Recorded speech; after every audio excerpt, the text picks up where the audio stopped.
किसानों के बारे में सबसे पहले मैं कहना चाहूँगा कि आप किसानों को रोकने के लिए, आज उनके आंदोलन को रोकने के लिए, उनके प्रोटेस्ट को रोकने के लिए आप इस समय आपने खाई खोद दी है। खाई ये उनके लिए नहीं खोद रहे हैं, ये हम कहना चाहेंगे खाई अपने लिए खोद रहे हैं। जवानों को बंदूक लेकर खड़ा कर दिया है, पानी की बौछारें डाल रहे हैं, आंसू गैस के गोले छोड़ रहे हैं, उनका पानी बंद कर दिया, उनका खाना बंद कर दिया, यहाँ तक कि आपने शौचालय भी बंद कर दिए और ये भी नहीं सोचा कि उसमें महिलाएं भी हैं और ये ह्यूमन राइट्स का कितना बड़ा वायलेशन है, इसको आपको देखना चाहिए था। सड़क में कांटे की कील गाड़ दिए। इतनी तैयारी तो पाकिस्तान के बॉर्डर में भी शायद सरकार ने नहीं की होगी जितनी की दिल्ली के बॉर्डर पे कर दी है। जो हमारे अन्नदाता हैं उन्हें आज देश के दुश्मनों का दर्जा दिया जा रहा है। याद रखिए, ये किसान जिनके पास खाने को कुछ नहीं है, खोने को कुछ नहीं है, इन्हें आप डरा धमका कर और उन पर अपना कानून थोप नहीं सकते जो कानून उनको पसंद नहीं है। हमारी समझ में नहीं आ रहा है कि जब आप 1.5 साल के लिए इस कानून को रोकने के लिए तैयार हो गए हैं तो फिर ऐसी कौन सी मजबूरी है कि आप इसको वापस लेने में हिचकिचा रहे हैं।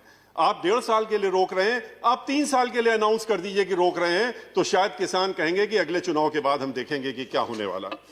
हमारी आपसे प्रार्थना है कि अपना ईगो छोड़कर बड़े बनकर और आप इन किसानों को इनकी मांगों को मानते हुए इन तीनों कानूनों को वापस करें। बहुत अफसोस की बात है कि सत्ता पक्ष के एक व्यक्ति ने कल कह दिया कि हम ये कोई भी व्यक्ति किसानों के बारे में कह रहे थे किसी दूसरे के ऊपर बोझ नहीं बनना चाहिए। ये बोझ नहीं है, ये हम लोगों को खाना देते हैं, अन्न देते हैं, इनको बोझ कहना बहुत ही निंदनीय बात है। ये कैसी जिद है आपकी, कैसा ईगो है आपका जिसको कि आप खत्म करना नहीं चाहते हैं और 3 कानूनों को वापस लेना नहीं चाहते हैं।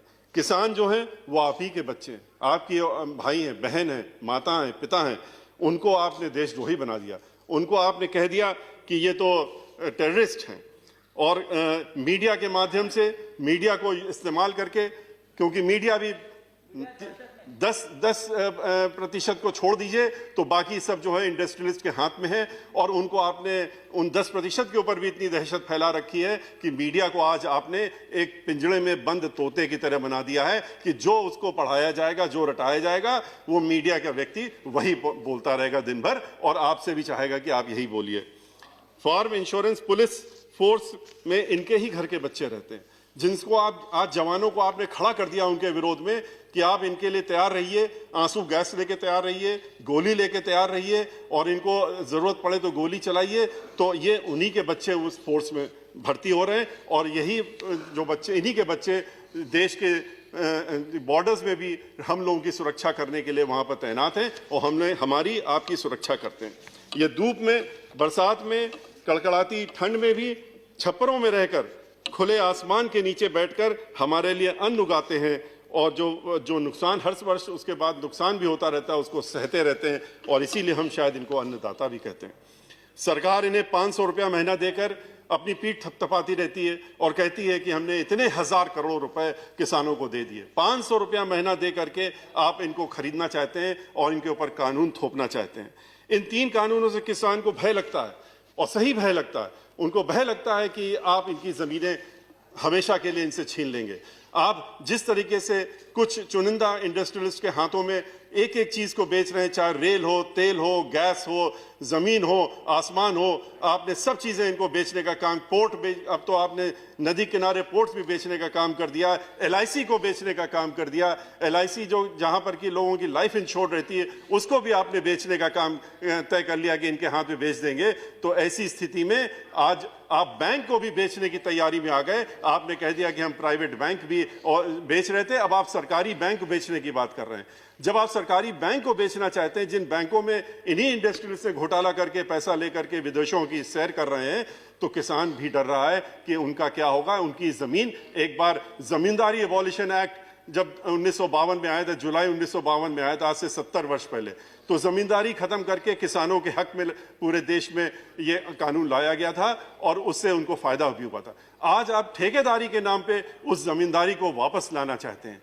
आज इन किसानों से जमीनों की उनकी लेन देन करके, उनके पट्टे करा करके, उनके ठेके में लेकर के आप उनको इस जमीनों से महरूम करना चाहते हैं। इसीलिए वो परेशान है कि इसके बाद इन जमीनों का क्या होगा और हमारे साथ क्या होगा। कानून के बारे में आप अच्छी तरह से जानते हैं, जो 3 कानून बनाए गए उसमें एक नहीं अनेकों खामियां हैं। किसानों के हक की कोई चीज नहीं है। एसडीएम तय करेगा कि कौन, अगर कोई बात होती है तो एसडीएम तय करे। एसडीएम आपकी सुनेगा, इंडस्ट्रियलिस्ट की सुनेगा कि या एक गरीब किसान की सुनेगा। उसमें अपील और रिवीजन और रिव्यू की पावर है। वो उसमें लिमिटेशन आपने किसान के लिए छोड़ दी 21 दिन, कुछ दिनों की, महीने भर की, और बाकी जो इंडस्ट्रियलिस्ट होगा, जो ठेकेदार होगा, उसके लिए आपने कोई रिव्यू की लिमिटेशन नहीं रखी। इस तरह का कानून आप लेकर के आए। एमएसपी के लिए किसान लड़ रहा, कह रहा कि आप एमएसपी जोड़ दीजिए। आप एमएसपी कानून में क्यों नहीं डालते हैं? एमएसपी इसलिए नहीं डाल रहे हैं क्योंकि आपकी नीयत साफ नहीं है। अगर नीयत साफ होती तो एमएसपी डालने का कानून में क्या परेशानी है? आप बार बार बाहर कह रहे हैं, हर जगह कह रहे हैं कि हम तो एमएसपी देंगे, आप क्यों परेशान हो रहे हैं? तो एमएसपी अगर आप देना चाहते हैं तो आप इस कानून में एमएसपी की बात क्यों नहीं रखते हैं? ये तो एक ऐसी ही जिद हुई कि हम जो चीज नहीं, आप ये कहते हैं कानून हमारा, इसलिए हम इसको लेके आ रहे हैं क्योंकि किसानों का भला हो जाएगा, किसानों का उद्धार हो जाएगा। जिसके आप उद्धार की बात कर रहे हैं, जिसके भले के लिए कह रहे हैं, वो स्वयं कह रहा है कि हमें ये पसंद नहीं है, हमारे हक में नहीं है, इसको आप हमारे ऊपर लागू मत करिए, इसको हमें मत थोपिए। तो आप कहते हैं नहीं, इसको तो हम आपको थोपेंगे। ये तो वैसी जिद हो गई कि एक स्टूडेंट कहता है कि हम तो इकोनॉमिक्स पढ़ेंगे, हम पॉलिटिकल साइंस पढ़ेंगे, हम इंग्लिश लिटरेचर में आगे पढ़ेंगे। आप कहेंगे नहीं नहीं, आपको तो मेडिकल में ही जाना पड़ेगा, इस देश के सारे लड़कों को मेडिकल पढ़ना पड़ेगा क्योंकि यही देश के हित में है और यही सारे बच्चों के हित में है। तो इस तरह की भावना रख करके थोपना ये अच्छी बात नहीं है। और इसीलिए हम लोगों की ये मांग है और हमारी पार्टी की भी मांग है, हमारी पार्टी की तरफ से हमारी पार्टी की मुखिया बहन मायावती जी ने भी मांग की है कि इन तीनों कानूनों को वापस लिया जाए, स्वामीनाथन रिपोर्ट लागू करी जाए, हर फसल में एमएसपी दिए जाने के लिए लीगल प्रोविजन लाए जाए, किसानों की प्रताड़ना बंद करे। 26 जनवरी को जो हुआ उसके लिए हम लोग उसकी बहुत भर्त्सना करते हैं। हमारे लिए भी झंडा जो है, इस देश का तिरंगा जो है, वो जान और शान और हर चीज के लिए सबसे ऊपर है। और हम लोग भी उसके अगर कोई भी उस पर दाग लगता है तो हम लोग उसको सह नहीं सकते। ऐसे लोग जिन्होंने इसमें लगाने की कोशिश की है और लाल किले में चढ़ करके उन्होंने तिरंगे झंडे को नुकसान पहुंचाने की कोशिश की है, उनके खिलाफ सख्त कार्रवाई होनी चाहिए। और उनको मैं आखिरी में 2 मिनट आपसे इसलिए मांग रहा हूं कि प्रेसिडेंशियल, अभी आपने चूंकि कह दिया था कि किसान का अलग होगा और वो अलग नहीं होगा, तो एक साथ होगा, तो इसलिए दोनों पे बात करना जरूरी है। तो इसलिए मैं बहुत ही शॉर्ट में अपने प्रेसिडेंशियल जो एड्रेस है उसके बारे में और बातें जो है उनके बारे में कुछ बातें कहूंगा। जहां तक आज देश में अनएम्प्लॉयमेंट इस कदर बढ़ गया है कि मैक्सिमम स्तर पर अनएम्प्लॉयमेंट बढ़ा हुआ है। 2 करोड़ नौकरी देने का वादा किया था, जिस तरह से आपने 15 लाख रुपए देने का वादा किया था गरीबों को उस सालाना, लेकिन 1 करोड़ से ज्यादा नौकरियां जाने का काम हो रहा है। ये सब डीमोनेटाइजेशन का असर है। उसके बाद से आज के रोज पीएचडी स्टूडेंट्स जो हैं वो भी क्लास 4 की नौकरी के लिए दरखास्त लगाते हैं तो लाखों में दरखास्तें आती हैं। इस स्थिति में आज हम लोग पहुंच गए हैं। एजुकेशन की पॉलिसी आपने ऐसी बनाई है जिसमें कि आप ये नहीं देख रहे हैं कि एक पीएचडी को कहते हैं कि आप नर्सरी पास बच्चे को पढ़ाने का काम करिए, वो भी उसके पहले एलिजिबिलिटी टेस्ट पास करिए। इसकी वजह से जो अनेकों एमबीए हैं, जो और पढ़े लिखे पोस्ट ग्रेजुएट स्टूडेंट्स हैं, उनको नौकरियां नहीं मिल रही, जो पहले पढ़ाने का काम करते थे, जिन्होंने हम लोगों को भी पढ़ाने का काम किया। वो कोई पीएचडी होल्डर्स या खाली वही नहीं थे जिन्होंने पढ़ाने का स्कूलों में काम किया, वो ग्रेजुएट्स भी थे, पोस्ट ग्रेजुएट से पढ़ाते थे। आज आपने एलआईसी को बेचने का जो डिसीजन लिया है वो बहुत ही घातक है। 49% पहले आप स्टेक बेच रहे थे, अब आपने 75% बेचने का। एक व्यक्ति होता है उसको लगता है कि हमारी लाइफ इंश्योर्ड है या हमारे बाद हमारे बच्चों को इंश्योरेंस मिलेगा। आज आप उसको भी प्राइवेट हाथों में बेच रहे हैं। जिस तरह से आप हर चीज को बेचने का काम कर रहे हैं, ये उचित नहीं है। Thank you Satish ji. Sir, I'll take you have taken already 9 minutes, please.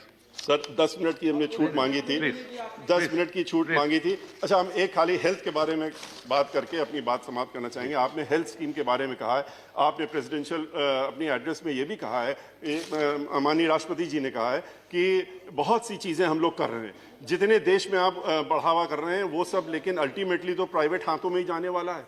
तो देश के पास कहां रहने वाला है? 2-3 प्राइवेट जो लोग हैं उन्हीं के हाथ में इसको भी बेच देंगे आप। हेल्थ स्कीम में आपने कहा है कि आपने बहुत किया, बहुत अच्छा किया, लेकिन आप ये भी तो देखिए कि इसमें और भी आगे बढ़ने की जरूरत है। हमने पिछली बार भी माननीय सभापति जी के सामने भी हमने ये बात कही थी कि कैंसर के पेशेंट्स पूरे देश में रोज हर महीने लाखों की संख्या में बढ़ रहे हैं। कैंसर का ट्रीटमेंट जो होता है उसके लिए मशीन चाहिए होती है, लीनियर एक्सरे मशीन चाहिए होती है, और लीनियर जो एक्सलेटर मशीन होती है वो सिर्फ विदेशों में बनती है और 2 ही कंपनियां बनाती हैं। उनको यहाँ पर ला करके अगर हेल्थ स्ट्रक्चर हमको बढ़ाना है तो उनके लगाने के लिए प्राइवेट लोगों को आगे आने की इच्छा अगर हो या किसी को भी लगाना हो तो उनके पास कैपेसिटी होनी चाहिए। अनफॉर्चुनेटली ये बात मैंने पहले भी कही थी, आपने ये एक बार फाइनेंस मिनिस्टर से भी माननीय अध्यक्ष जी कही थी कि इस पर ध्यान दिया जाए कि उसमें आप 27% जो है इंपोर्ट ड्यूटी लगाते हैं। 27% इंपोर्ट ड्यूटी, वो 12-13 करोड़ की मशीन आती है उसमें 27% और दे। इस वजह से आज इसमें आप कितना कमा लेंगे साल भर में? 50 करोड़, 60 करोड़। लेकिन इसकी वजह से आज कैंसर की वजह से लोग मर रहे हैं और उनको दिक्कत हो रही। MRI, CT, इन पे जो है इंपोर्ट ड्यूटी खत्म होनी चाहिए, टैक्सेस खत्म होनी चाहिए। इसी के साथ में अपनी बात। Thank you very much sir.